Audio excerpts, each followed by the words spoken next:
целом уровень уже значительно упал, и проезжать уже возможно. Но чтобы дальше там проводить какие-то работы, нужно дождаться еще, пока полностью спадет.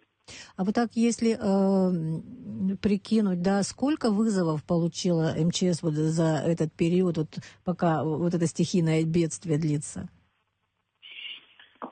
Ну, сейчас точную статистику я вам затрудняюсь ответить, но более 10. Там это и затопление, и частных домовладения, и машины, более 20 машин, это только которые вытащили, в общем, которые были затоплены на улицах города Сухум. Скажите, а в частном секторе какая помощь требовалась от спасателей? Что вы там делали, какие мероприятия проводили? Ну, в частном секторе так особо мы реагировали по необходимости, если была необходимость там эвакуации людей, если есть угроза жизни.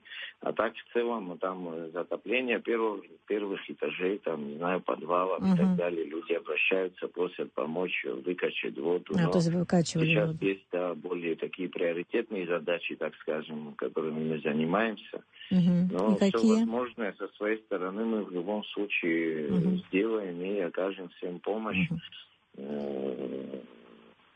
на том уровне, на котором мы в состоянии, так скажем.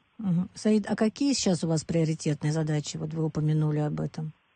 Ну, центральную часть города, в общем, убирают, где уровень воды спал, там промывают проезжие части.